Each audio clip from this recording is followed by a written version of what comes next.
Ал құрметті көрермендер, қайырлы кеш, қайырлы күн. Бүгін бізде Ойлап рухани подкастында қонақта Асқар Әкімхан мырза, Нұр Мубарак университетінің ұстазы. Қайырлы күн, Асқар аға. Қош келдіңіз. Қош көрдік. Бұл бізде Ойлап атты рухани подкастымыз. Еркін әңгіме. Сізге мынандай сұрақ. Ақыл мен нақыл уахи тепедендігі. Мәтүриди мазхабында ақылдың рөлі қандай? Алланың бар екенін ақылмен табу міндетті ме? Бисмилля, уассалату вассаламу аля расулилля. Ақыл, нақыл тепе-теңдігі деген бұл енді жалпы түсінікті болу үшін. Ақыл деген ол түсінікті енді барлығына. Адамның ойлау қабілеті сол ақыл арқылы болады. Нақыл дегеніміз, енді қазақша нақыл деген негізі белгілі ғой, нақыл сөз деген мағынада бар, кәдімгі әдеби өзіміздің тіркесте. Ал енді бізде мына діни терминологияда бүгінгі таңда нақыл деген кезде біз Құранды және хадистерді айтамыз. Алланың сөзі мен пайғамбардың сөзін бірінші кезекте меңзейміз. Құран және хадис, яғни нақыл деген кезде соны біз ескеруіміз керекпіз. Енді діни мәтін ғой бұл, діни қайнар көз, діни мәтінмен, яғни нақыл мен ақылдың арақатынасы деген кезде біз әрине екеуін тең ұстау керекпіз біз.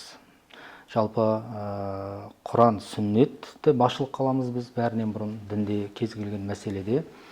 Сонымен қатар біз ақылды да, ақыли ой тұжырымдарды да басшылық қыламыз сонымен қатар. Неге? Өйткені адам саналы жаратылыс болғандықтан ол ақыл иесі. Қазақта керемет сөз бар ғой, енді ақылы бар адамға иман парыз дейді, иманы бар адамға ғибадат парыз дейді.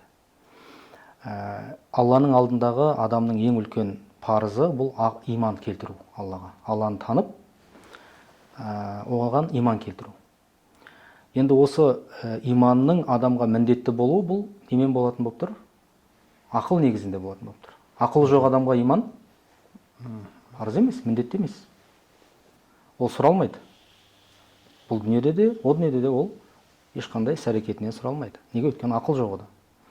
Ал ақыл болса, демек оған иман парыз болады. Енді осы ақыл, нақыл тепе-теңдігі деген мәселеге келгенде, жаңа өзіңіз айтып кеттіңіз, біз Алланы қалай танимыз? Алланы тану қалай болады? Жалпы мына Ханафи мазхабы, соның ішінде Мәтүриди сенім мектебі негізінде егер біз пайымдайтын болсақ, Ханафи мазхабы бұл имам Ағзам Абу Ханифадан бастау алатын үлкен діни құқықтық мектеп. Оның ішінде сенім мектебі бар, Мәтүридилік деп аталатын. Міне осы имам Ағзам Абу Ханифаның Алланы тануға қатысты мынандай бір алға тартқан үлкен бір принципі бар. Енді оны арабша айтатын болсақ, екі түрлі риуаят келген имам Ағзамнан. Ла удра ли ахадин фил жахли би халиқихи лима яра мин халқис самавати вал арди ва мин халқи нафсихи дейді. Ешбір адам үзірлі болмайды, егер ол жаратушысын танымаса дейді. Бұл жерде ешбір адам дегенде ақыл иесі болған адамдарды айтып жатыр. Енді ақылы сау болған, бүтін болған адамды айтып жатыр. Ол үзірлі болмайды дейді, жаратушысын, Раббысын танымаған жағдайда. Үзірлі болмайды дейді. Неге деген кезде ол көктер мен жердің жаратылысын көріп тұр. Сондай-ақ ол өзінің жаратылысын көріп тұр, яғни өзін көріп тұр. Міне көктер мен жерге ой жүгірту арқылы қарап, өзіне қарап ой жүгірту арқылы, Алланың жаратылыстарына қарап ой жүгірту арқылы ол жаратушысын табу керек дейді. Яғни ақылмен пайымдау керек дейді. Пайымдамаған жағдайда не болады дейді? Үзірлі болмайды дейді. Үзірлі болмайды деген не деген сөз? Сұралады деген сөз. Яғни о дүниеде сұралады деген сөз сол үшін. Екінші бір сөзінде имам Ағзам былай дейді: "Лаулам яб'атиллаху расулан лаваджаба алейхим ма'рифатуху би'уқулихим" дейді. Тіпті Алла Тағала елші пайғамбар жібермеген күннің өзінде дейді. Енді Алла Тағала елші пайғамбар жіберіп қойды. Бірақ енді жібермеген жағдайда не болар еді деген мәселе ғой бұл жерде. Тіпті жібермеген күннің өзінде оларға, яғни адамдарға саналы жаратылыс болғандықтан, олар ақыл иелері болғандықтан, өздерінің жаратушысын ақылмен тану оларға міндетті болар еді дейді. Тіпті елші пайғамбар келмеген күннің өзінде. Демек, бұл сөздерден имам Азамға телінетін біз нені түсінеміз?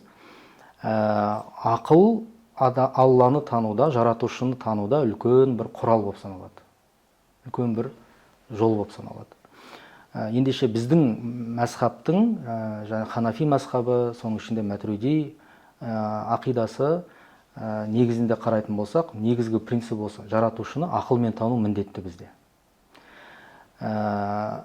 Нақылға келетін болсақ, енді Құран, хадис енді келгеннен кейін, бізге пайғамбар арқылы жеткеннен кейін, Құран арқылы, пайғамбарымыздың саллаллаху алейхи ва саллям хадистері арқылы Алланы тану ол тіптен міндетті болады. Онсыз да түсінікті ол. Алла өзін Құранда қалай танытса, сондай-ақ пайғамбарымыз саллаллаху алейхи ва саллям хадистерінде Алланы қалай танытса бізге, солай тану бізге міндетті болады. Енді жаңағы принципті имам Азам алға тартқан кезде қандай дәлелдерге сүйенді деген мәселеге келетін болсақ, дәлел болу керек қой. Ақылмен Алланы тану міндетті деген кезде Құранда адамды ойлануға, жаратылысқа қарап ой жүгіртуге, Құранды оқығанда терең оймен ой жүгіртіп, терең мәніне үңіліп оқуға шақыратын аяттар бар, білесіздер, мысалы Алла Тағала не дейді? Астағфируллах. Инна фи халқис самавати вал арди ва ихтилафил лейли ван нахари ла аятин ли улил албаб дейді. Расында көктер мен жердің жаратылысында, сондай-ақ күн мен түннің алма кезек алмасуында ақыл иелері үшін дәлелдер бар дейді, көптеген. Аят деген бұл жерде дәлелдер деген сөз. Яғни демек көктер мен жерді, ондағы жаратылыстарды біз көріп, соған ой жүгіртіп, ақылмен, және сол жаратылыста болып жатқан күн мен түннің алмасуы деген сияқты тағы басқа да табиғи құбылыстар көптеген болып жатқан, соның барлығына қарап ой жүгіртіп, егер біз ойланатын болсақ, тең, онда жаратушының бар екендігіне, жаратушының жалғыз екендігіне қатысты, жаратушының шексіз құдірет иесі екендігіне қатысты, кемел екендігіне қатысты, біз көптеген дәлелдерді не істей алады екенбіз? Көре аламыз. Сондай-ақ басқа да аяттарға келетін болсақ, мысалы, Құранда Алла Тағала Мүлк сүресінде келген, о дүниеде тозаққа түсіп бара жатқан, тозаққа кіріп бара жатқан адамдардың бір сөзі келген сол Мүлк сүресінде. Сол жерде не дейді олар? Ләу күнна нәсмәу әу нәақилу мә күнна фи асхаби сәйір дейді. Егер бізге жіберілген елші пайғамбарларды тыңдағанымызда ғой дейді. Әу немесе дейді, ақылға салып, ақылмен ойланғанымызда ғой дейді. Онда біз тозаққа түспес едік дейді. Білдіңіздер ме? Яғни тыңдау, есту, пайғамбарларды тыңдау және ақылмен ойлау, бұл жерде екі нәрсе айтылып жатыр. Тыңдау деген бұл жерде нені білдіреді? Елші пайғамбарларды тыңдау, яғни нақылды білдіреді бұл жерде түбінде. Яғни елші пайғамбарлар не алып келеді бізге? Құран, Алланың сөзін алып келеді, және сол Алланың сөзін түсіндіретін өздерінің хадистерін, өздерінің сөздерін айтады. Міне соны тыңдасақ, тыңдағанымызда ғой. Немесе дейді, көрдіңіздер ме?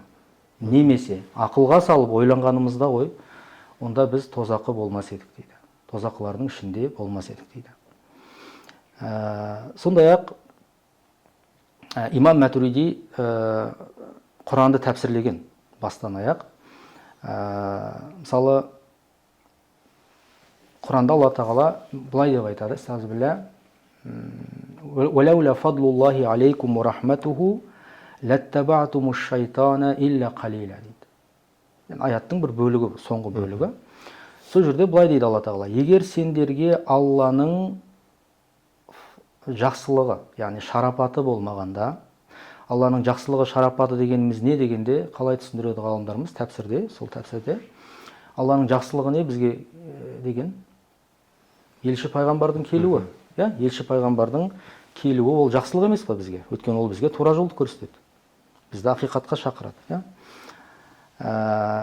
уа рахматуху, және мейірімі болмағанда дейді. Яғни Аллаға, егер сендерге Алланың жақсылығы келмегенде, сондай ақ мейірімі түспегенде дейді, онда не істейтін едіңдер? Жаппай шайтанға еріп кететін едіңдер дейді.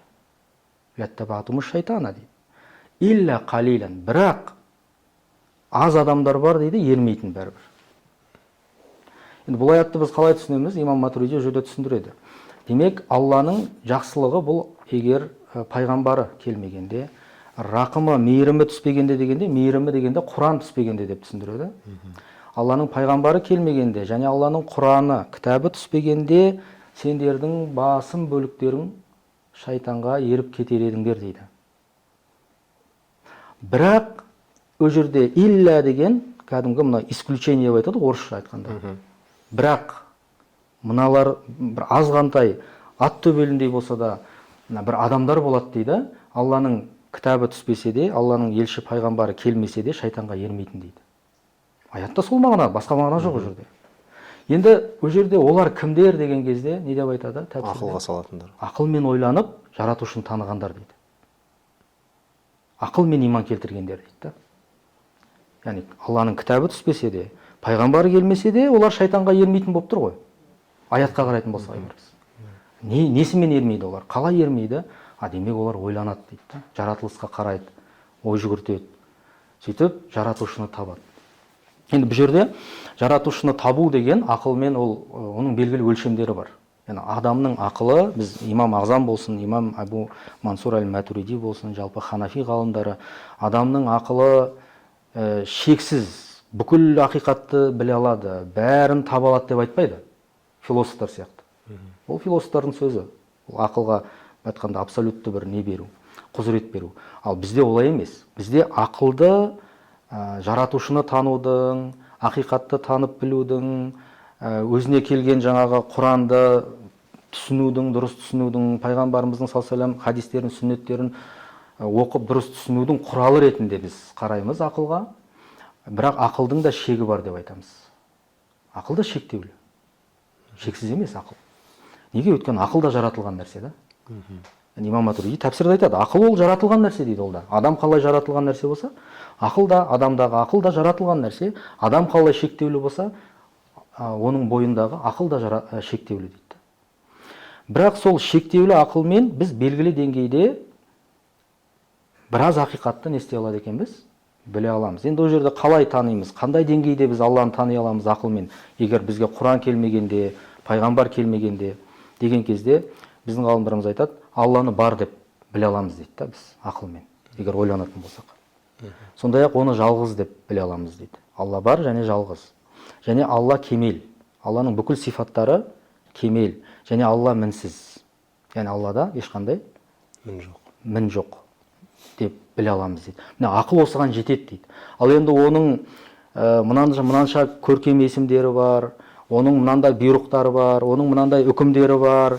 Ол бізге мынандай нәрсені бізден қалайды, мынандай нәрсені бізден қаламайды деген нәрселерді ол ақыл біле алмайды оны. Оған ақыл жетпейді. Ол үшін не керек? Ол үшін шариғат керек. Ол үшін пайғамбар келу керек, Құран түсу керек, дін келу керек. Сол арқылы ғана біз біле аламыз қалған жаңағы дүниелерді. Жалпы осы енді жаңа қазақтың басында сөзін айттық қой, өте керемет. Ақылы бар адамға демек иман парыз болады, иман келтіру міндетті болады. Иман келтірген адамға тиісінше Аллаға құлшылық ету міндетті болады. Яғни біз қалай иман келтіреміз Аллаға? Танығанда ғана иман келтіреміз ғой. Танымай тұрып қалай иман келтіресіз? Танығанда барып иман келтіресіз Аллаға. Алланы бар деп, жалғыз деп, кемел деп, мінсіз деп танығанда сіз не істейсіз оған? Иман келтіресіз. Ал енді иман келтіргеннен кейін оны мойындау деген сөз ғой, иман деген Алланы мойындау. Яғни жаратушы деп мойындағаннан кейін оны ары қарай оның бұйрықтарын орындау, тыйғандарынан тыйылу, ол міндетті болады тағы да. Қысқаша осы. Адамның еркі мен таңдауы, жүзи ирада, ішнара ерік деген не, және ол адамның өз іс әрекетіне жауапкершілігін қалай түсіндіреді? Енді бұл бүгінгі таңда кейбір кісілер тарапынан қойылатын сұрақтардың бірі осы бүгінгі таңда өте өзекті бір мәселелердің біріне жатады. Бүгінгі таңда мына діндарларға қарайтын болсақ біз жалпы енді діндарларда мынандай бір не бар да, бір түсінік бар. Бәрі Құдайдың қалауымен болады. Бәрі Құдайдың жазуымен болады.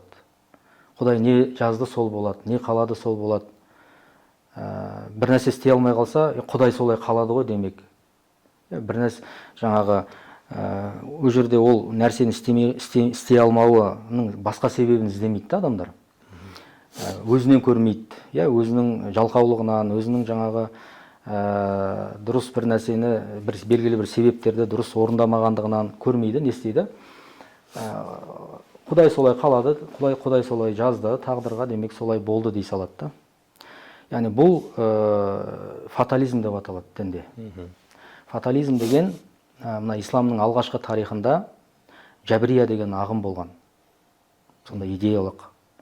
Жабриялар не істеген? Олар тағдыр деген нәрсе бар, жазмыш бар, Алла жазып қойған әу бастан. И мына өмірдегі, дүниедегі болып жатқан барлық процестер, барлық жаңағы адамның бүкіл жаңағы іс-әрекеттері сол жазмыш бойынша болады. Адам бейне бір робот сияқты, немесе жаңағы желде ұшып жүрген қаңбақ болады ғой. Жел қайда соқса сол жаққа ұшады. Қаңбақ ол мен былай барам деп айта алмайды ол. Жел қайда соқты, солай кете береді ол. Сол сияқты дейді да бейне бір адам. Енді бұл фатализм, бұл ислам тарихының алғашқы кезеңдерінде бұндай сондай бір идея, сондай бір көзқарас болған жабрияларда. Бұл дұрыс емес. Бұл неге алып барады білесіз бе бұл? Бұл адамның өзінің кемшіліктерін, қателіктерін, тіпті күнәларын нәпсісіне беріліп жасаған жаратушыға жабуға алып барады. Жаратушыға жаба салады да сонымен. Құдай сөйтіп жазып қойды, мен енді қайтайын деген сияқты. Құдай маңдайыма сөйтіп жазып қойса, мен не істеймін деген сияқты. Бірақ күнәні жасаған өзі. Жамандықты жасаған өзі деген сияқты ғой. Немесе міндетті түрде күнә жасау шарт емес ол жерде енді. Мысалға адам бір өмір болғаннан кейін адам не істейді? Бір алдыға қарай ұмтылады, бір белгілі бір жетістікке жетуді қалайды. Бірақ жете алмайды кейде. Барлық адам жете бермейді ғой жетістікке. Сөйтеді да ең соңында не дейді? Құдай сөйтіп жазып қойды, Құдай солай қалады, солай болды ғой дейді. Яғни енді өзінің қандай кемшілік жасағанын, қандай қателік жасағанын, қандай жаңағы жерде сүрінгенін, немесе жалқаулыққа салынды ма, немесе тағы басқа себептерді қарамайды адам. Не істейді? Құдайға жаба салған оңай да. Бұл дұрыс емес дінде. Адамда да не бар? Жауапкершілік болу керек. Адамда өзінің ісіне жаңағы жауап беру керек. Сондықтан енді сол жабриялар пайда болғанда оларға кереғар, керісінше қадария деген ағым шыққан. Олар не деді? Олар айтты, жоқ деді, сендер өздерің жасаған жамандықтарыңды, күнәларыңды Аллаға жаппаңдар. Олай болмайды.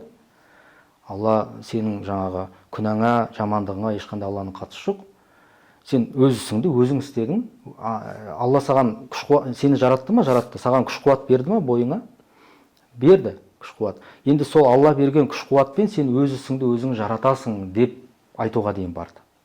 Адамға бір жаратушылық сипат берді да. Олар да не істеп жатыр енді?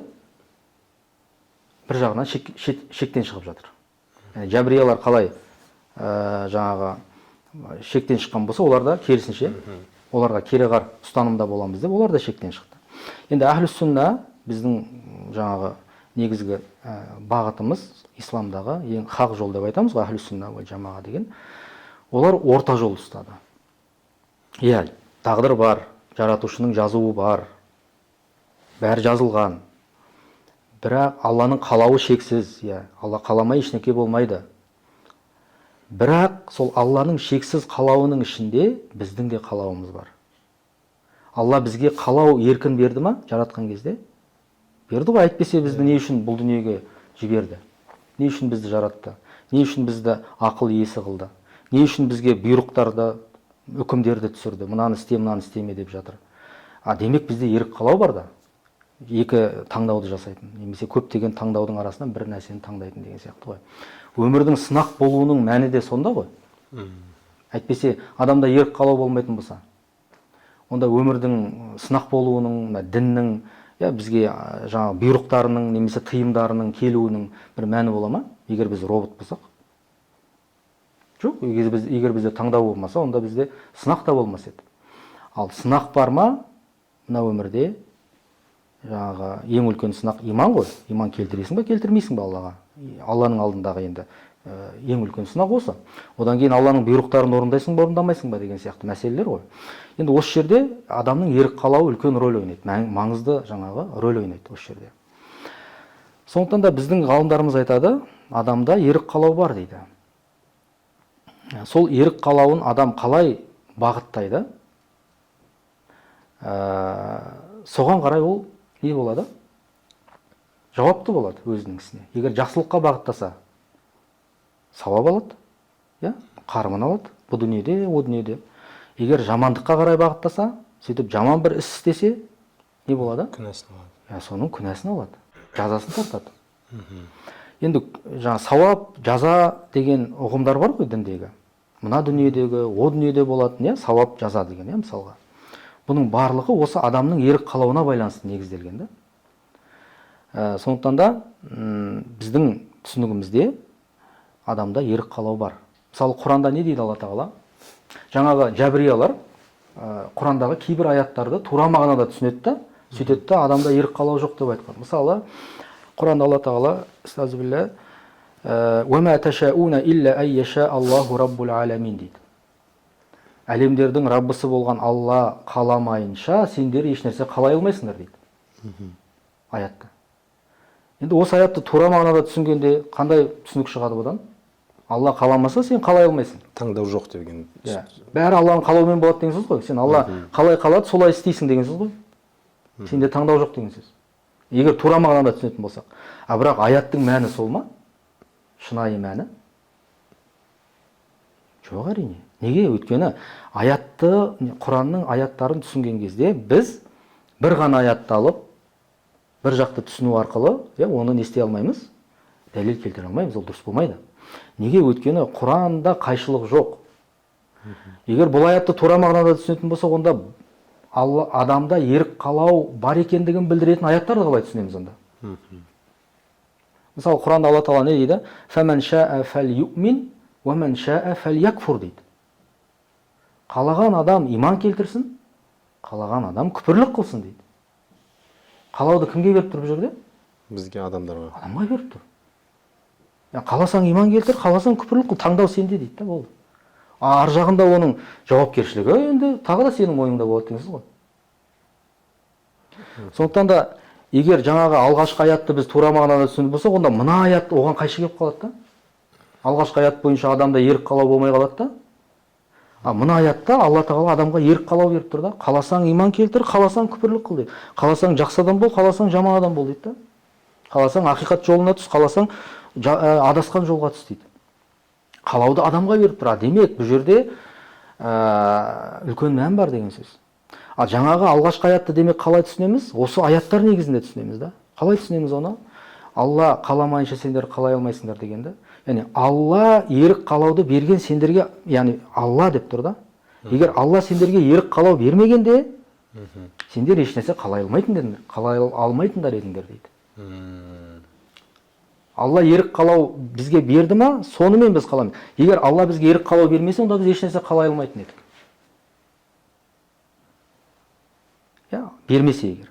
Берді ма, демек біз қалай аламыз деген. Сол үшін біз иманды таңдаймыз, қаласақ, қалаған адам күпірлікті таңдайды, қалаған адам жақсы жолға түседі, қалаған адам жаман жолға түседі, қалаған адам сауапты, пайдалы іс жасайды адамдарға, қалаған адам күнә жасайды, адамдарға зиян тигізеді деген сияқты ғой. Бірақ нәтижеде жауапкершілік адамда болады. Егер адамда жауапкершілік болмаса, немесе адамда ерік қалау болмаса, онда жауапкершілік те болмау керек еді да. Егер адам жаңағы желге ұшқан қаңбақтай тек қана Алланың жазуымен, жазып қойғанымен ғана жүретін болса, онда о дүниеге барғанда Алла Тағала есеп қисапқа тартпай ма? Бар ғой дінде. Есеп қисапқа тартқанда адам сөзді айтпай ма? о Раббым, мен өзіңнің жазғаның бойынша ғана жүрдім. Менің ешқандай ерік қалауым болған жоқ. Ендеше мен не үшін жауапқа тартылуым керек? Мен не үшін тозаққа түсуім керек деп айтпаймын ол егер. Сол үшін, сондай уәж айтылмас үшін, сондай сылтау айтылмас үшін Алла Тағала не істеген бізге? Осы дүниеде бізді жаратып, бізге ақыл беріп, сана беріп, ой беріп, және бізге ерік қалау берген. Сол ерік қалаумен біз ақылмен не істейміз? Ақыл, ерік қалау, барлығы байланысты нәрселер да бұлар. Өзіміздің өмірлік жолымызды таңдаймыз сол арқылы. Міне ендеше бұл маңызды өте. Яғни ерік қалау деген өте маңызды. Бірақ тағдыр мәселесін қалай түсінеміз енді бұған қатысты деген кезде, әу бастан бәрі жазылған. Тағдыр тақтасында бүкіл адамзаттың тағдыры жазылып қойған. Сол бойынша жүзеге асады барлығы деп айтамыз ғой енді. Иә, дұрыс. Оны ешкім жоққа шығармайды. Тағдырды ешкім жоққа шығармайды. Тағдырдың жазылуын біз қалай түсінеміз? Ғалымдар қалай түсіндіреді? Біздің ғалымдарымыз тағдыр дегеніміз ол Алланың ілімі дейді. Алланың ілім сипатын біз дұрыс түсінетін болсақ, тағдырды дұрыс түсінеміз. Егер тағдырды тек қана Алланың ерік қалау сипатымен ғана біз пайымдайтын болсақ, онда жаңағындай қате түсінікке ұрынуымыз мүмкін. Ал енді Алланың ілімі деген не? Алланың ілімі шексіз.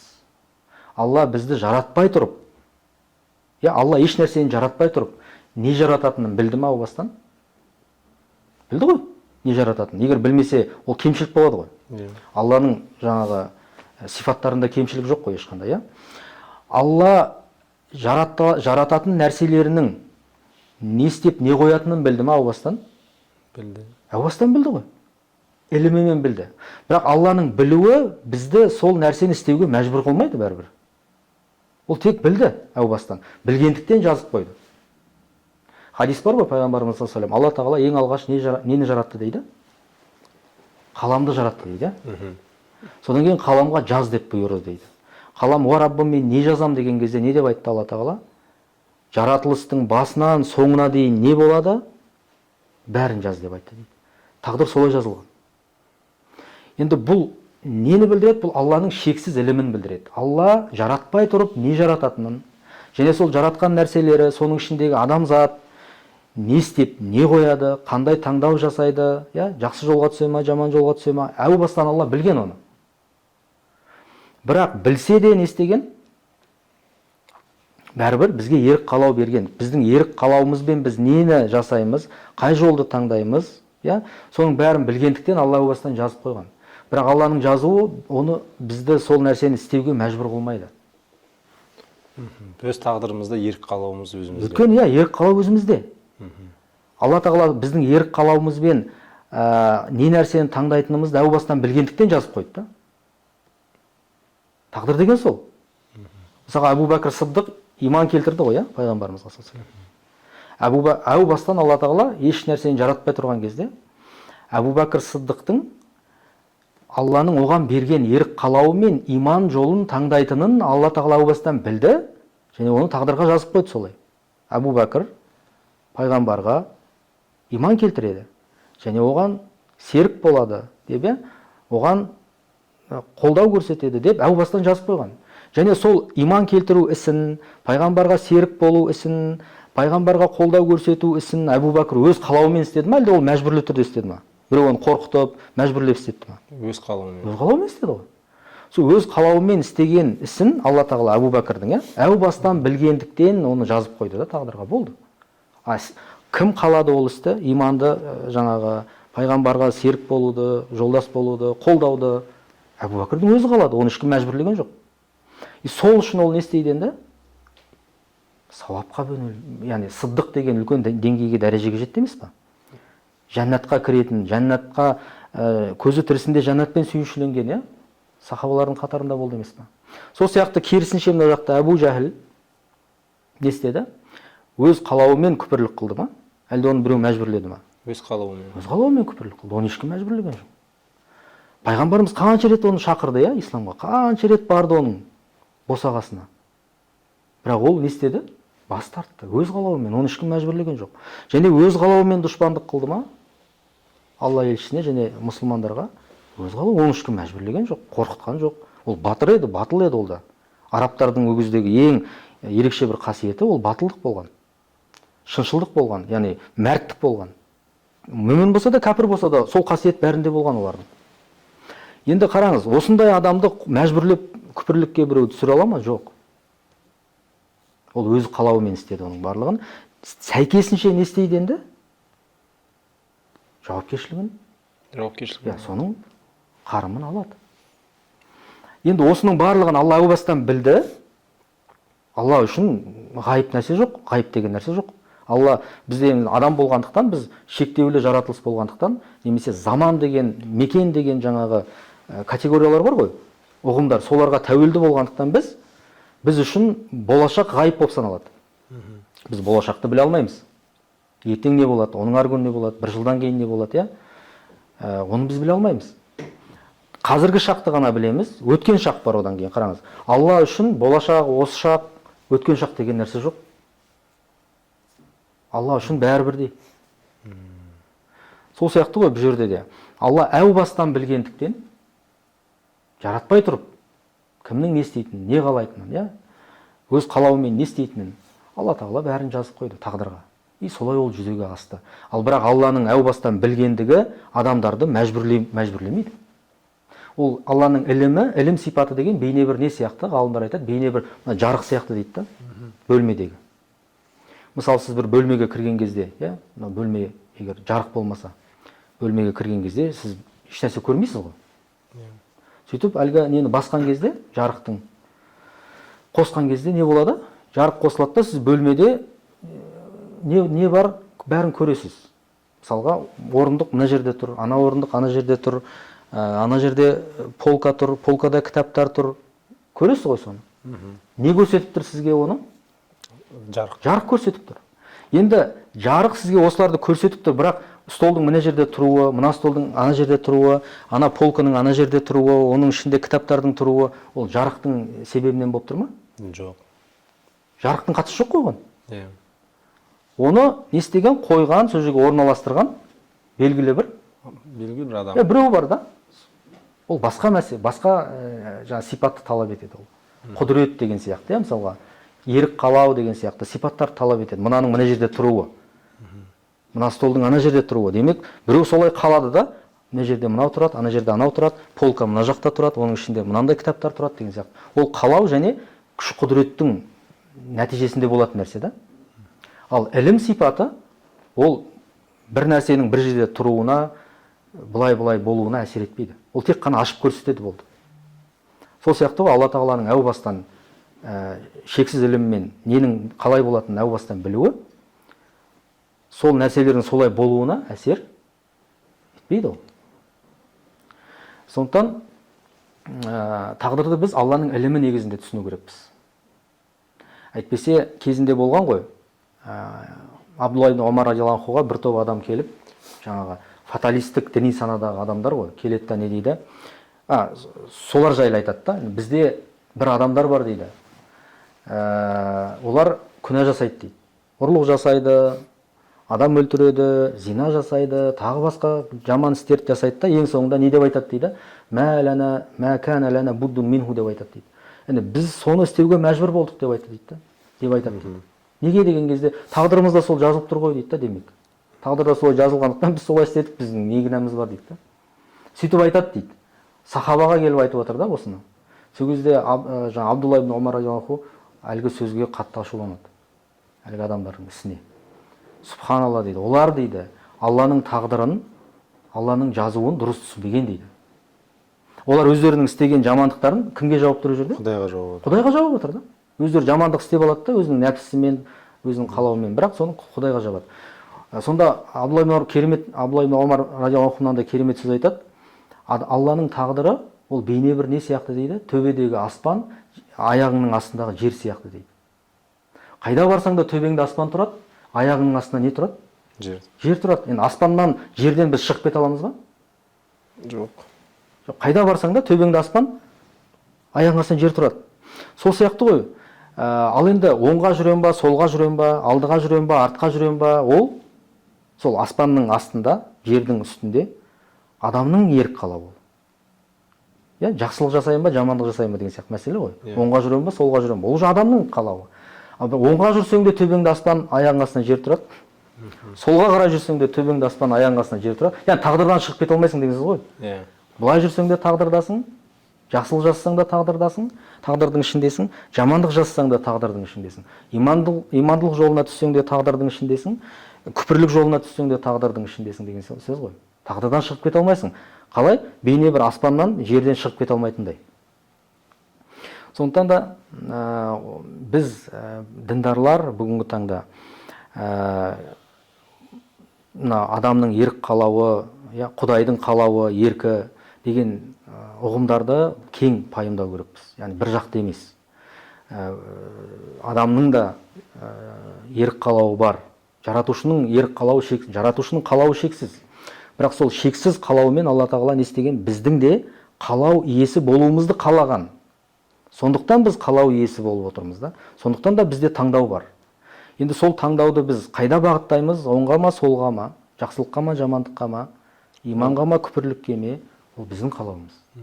Бағыттау бізден. Ал ары қарай сол істі жарату ол Алланың ісі. Ерік қалау болғандықтан жауапкершілік те бізде болады. Иман мен амалдың арақатынасы неге Мәтүриди мектебінде амал иманның бөлшегі емес деп есептеледі? Бұл көзқарас қоғамдағы діни төзімділікке қалай әсер етеді? Бұл біздің мәзһабта бар. Жалпы мына Ахлі сүннет мәзһабтары бар ғой біздегі.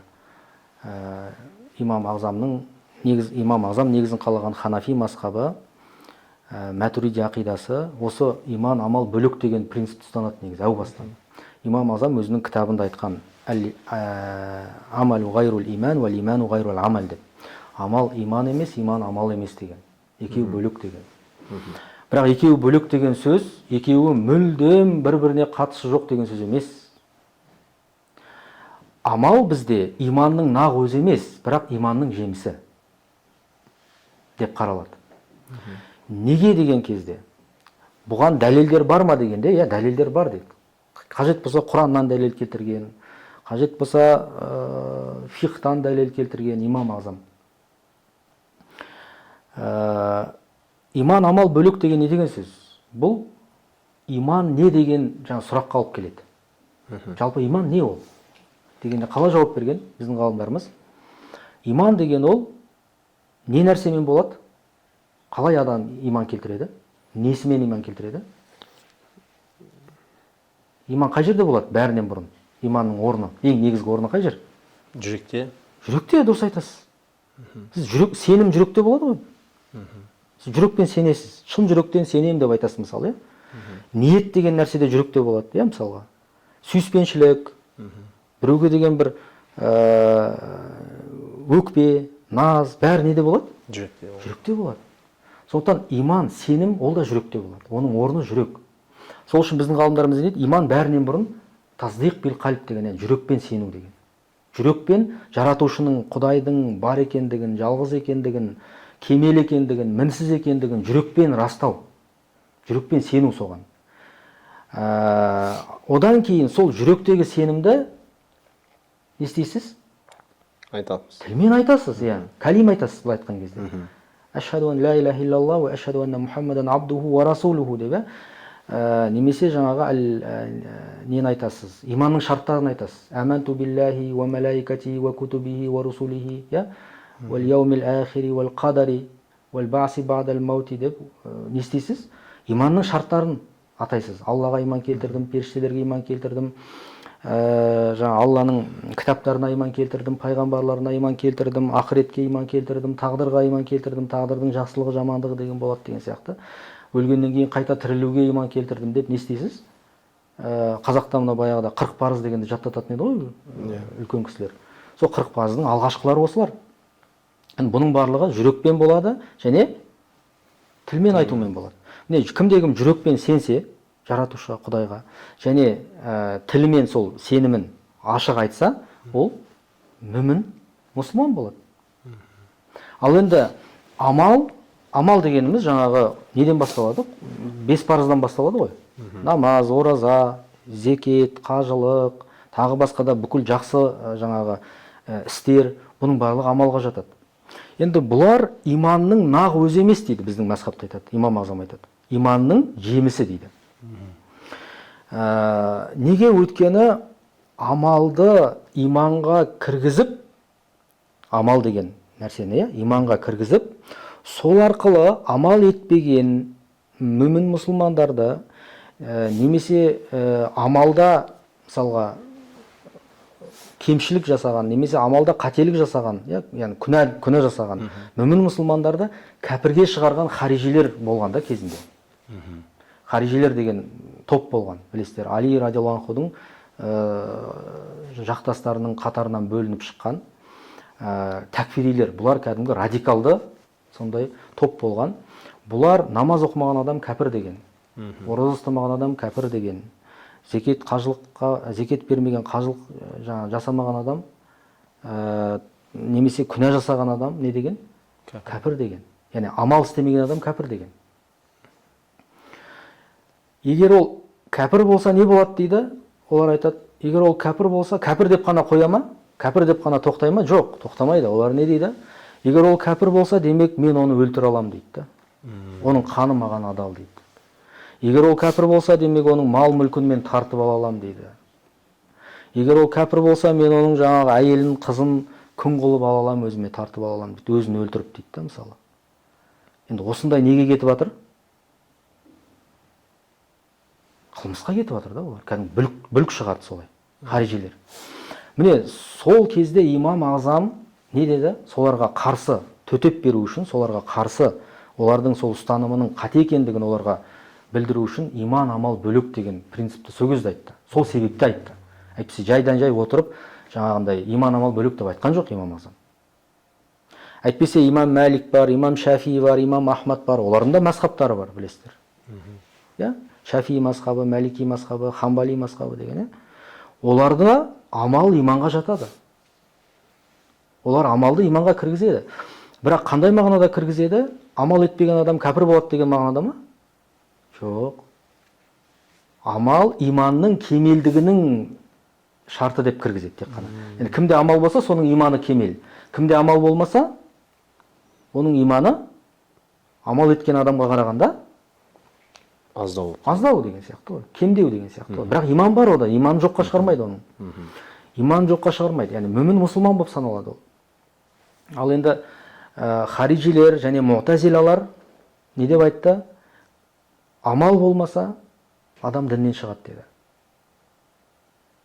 Міне осы қауіпті да. Діннен шығарса ол адамды, сол діннен шығарып қана қоймайды, оның ар жағында жаңағындай үкімдер шығара береді да ол. Демек оның қаны адал, мал дүниесі адал деген сияқты да. Өте қауіпті нәрсе бұл. Сол сондай радикалды көзқарасты, радикалды жаңағы түсінікті тоқтату үшін имам Азам Абу Ханифа рахмахулла өзінің кітабында жаңағы принципті алға тартты. И соны Құранмен дәлелдеді, Құран аяттарымен. Кәдімгідей. Құранда инналлазина аману ва амилус салихати деген сияқты аяттар көп келеді. Иман келтіргендер және ізгі істер істегендер деген сияқты. Сол екеуін бөліп тұрған вау деген әріп бар ол жерде. Және деген мағынаны білдіреді. Араб тілінің грамматикасында мынандай қағида бар. Вау деген әріптің, яғни және деген жаңағы сөздің екі жағындағы сөздер екі түрлі мағынаны білдіреді деген қағида бар араб тілінің грамматикасында. Иман, демек иман бөлек, амал бөлек деген мағына шығады одан. Деген кәдімгі араб тілінің, өйткені Құран араб тіліне негізінде түскен ғой.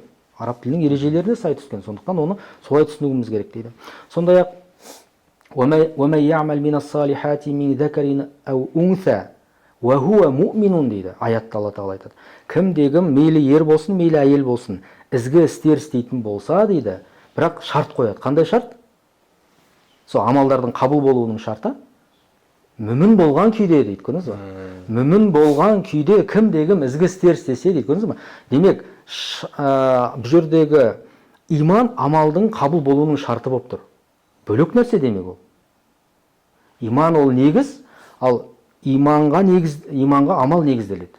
Сіз мысалға Құдайға сенбесеңіз, бірақ намаз оқысаңыз, мұнда намазыңыз дұрыс бола ма? Қабыл бола ма? Намаз ол намаз болып есептелмейді. Ораза ұстасаңыз ораза болып есептелмейді. Әншейін ашығу болады. Ал әлгі намазыңыз әншейін жатып тұру болады. Гимнастика болады айтқанда. Ал енді иман болып сізде, сол иман негізінде сіз намаз оқысаңыз не болады? Ол сол нағыз намаз болады да. Ораза нағыз ораза болады деген сияқты ғой. Сол үшін иман амал бөлек деген осы аяттардан сондай мағына шығады дейді. Сондай-ақ Құранда Алла тағала не дейді? Мысалы, амалдардың парыз болғандығын білдіретін аяттар бар Құранда. Намаздың парыздығын білдіретін, оразаның парыз болғандығын білдіретін, зекеттің парыздығын білдіретін тағы басқа. Сонда мысалы, не дейді Алла тағала? Сазбілля, я айюхаллазина аману кутиба алейкумус сияму дейді. Уа иман келтіргендер, сендерге ораза парыз болды дейді. Ораза деген амал ғой ол. Бірақ ол қашан парыз болды? Иманнан кейін. Иман келтіргеннен кейін. Олар әлі ораза ұстаған жоқ. Бірақ оларды Алла тағала не деп атап жатыр? Уа мүміндер дейді, көрдіңіз бе? Уа мүміндер деп оларға айтып жатыр да. Уа мүміндер, сендерге ораза енді парыз болды дейді. Олар оған дейін ораза ұстаған жоқ, амал еткен жоқ, яғни демек. Сол сияқты ораза қай кезде парыз болды? Хижреттен кейін парыз болды. Хижреттің 2-ші жылы деп айтылады деректер бойынша. Оған дейін қаншама жыл өтті? 13 жыл Меккеде, Хижреттен кейін тағы 2 жыл, 15 жыл бойы сонда олар ораза ұстаған жоқ та, сахабалар кезінде. Олар сонда 15 жыл бойы мүмін мұсылман болған жоқ па? Мүмін мұсылман болды олар, бірақ амал болған жоқ оларда. Амал кейін парыз болды. Сол сияқты намаз қашан парыз болды? Намаз иман келтіргеннен кейін. Мекке кезеңінің шамамен 9-шы жылдар деп айтылады. 5 уақыт парыз, намаз 5 уақыт. Сонда олар Мекке кезеңінің алғашқы жылдарында сонда олар намаз оқыған жоқ қой, 5 уақыт. Сонда олар мүмін болған жоқ па? Мұсылман болған жоқ па? Мүмін мұсылман болды ғой олар бәрібір. Немен? Жүректегі сеніммен, тілдегі калимамен. Демек, осының өзі нені білдіреді дейді? Иман мен амалдың бөлек екендігін білдіреді. Сол сияқты имам Азам айтады, кейде Алла тағала кейбір пенделеріне сен амалды қоя тұр деп айтады дейді. Намазды тоқтат деп айтады дейді. Оразаны тоқтат деп айтады дейді. Қазір тоқтат, кейін қазасын өтейсің деп мысалы, Қазір тоқтат, жаңағы кейін өтейсің деген мағынада. Неге? Қандай жағдайда мысалы әйел адамдар айдың белгілі бір күндерінде намаз оқи алмайды, ораза ұстай алмайды, бірақ Алла тағала оларға намазды тоқтат, оразаны тоқтат деді ғой. Сол үшін олар тоқтатады. Иманды тоқтат деп айттым оларға. Иманды тоқтат деп айтпайды еш уақытта. Иман ол әрдайым бола береді. Демек, осының өзі нені білдіреді дейді? Иман амал бөлек.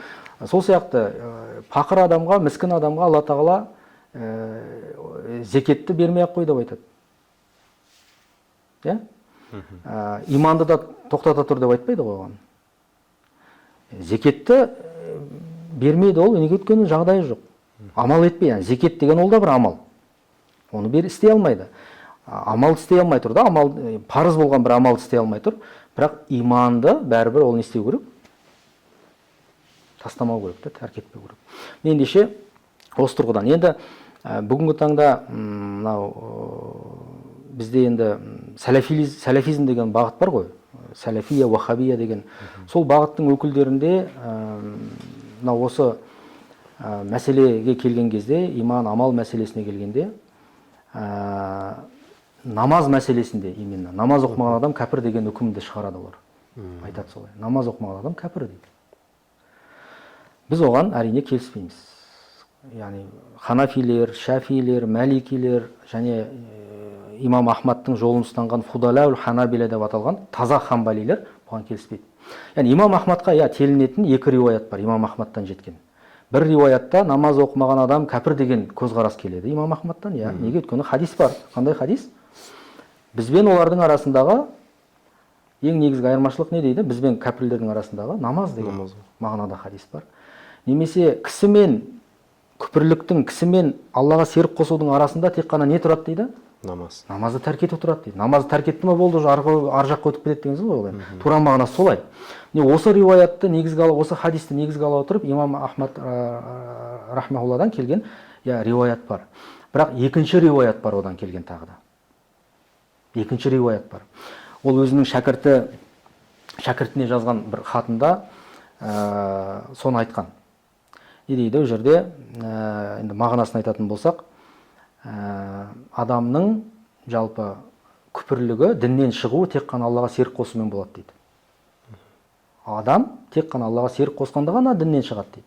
Басқа жағдайда шықпайды дейді. Сондай-ақ бұл жерде екінші бір хадис те келеді. Убада ибн Самиттан келген хадис бар. Ол хадисте не дейді? Сахих хадис бұл. Алла тағала адамға 5 уақыт намазды парыз қылған дейді. Егер адам мүмін мұсылман, сол 5 уақыт парызды дәретін толық алып дейді. Сонда көркем түрде дәретін алып, 5 уақыт намазын қаза қылмай, толық, уақытылы оқитын болса дейді. Және хушу деген нәрсе бар ғой намазда. Яғни дүниені ойламай, тек қана жаңағы беріліп намаз оқу. Солай оқитын болса дейді. Онда Алланың оған беретін хақ уәдесі бар дейді. Ол қандай уәде? Оның бүкіл күнәларын кешіреді, оны жәннатқа кіргізеді дейді. Осындай уәдесі бар дейді. Егер осыны істесе дейді, жаңағы 5 уақыт намазды оқыса дейді.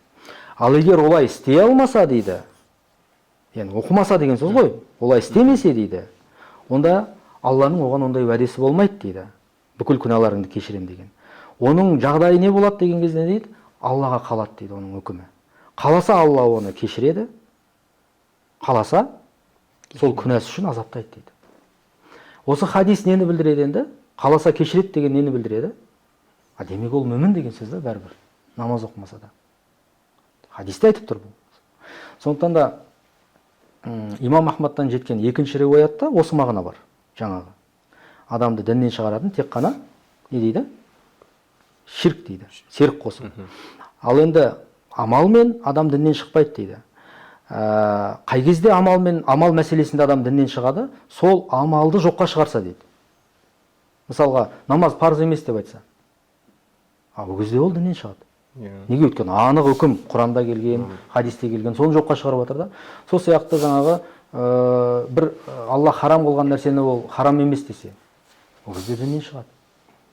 Ал енді жалқаулықпен дейді, намаз оқымаса, немесе немқұрайлықпен намаз оқымаса, оның үкімін Аллаға қалдырамыз дейді. Қаласа Алла оны азаптайды сол күнәсі үшін, жазасын береді, қаласа кешіреді дейді. Имам Ахмадтан келген риуаят бұл. Екінші риуаят жаңағы. Демек, бұл жерде бір жақты айтатын нәрсе емес. Сондықтан да иман, амал, бөлек деген бұл Ханафи мазхабының, соның ішінде имам Матуридидің негізгі ұстанымы.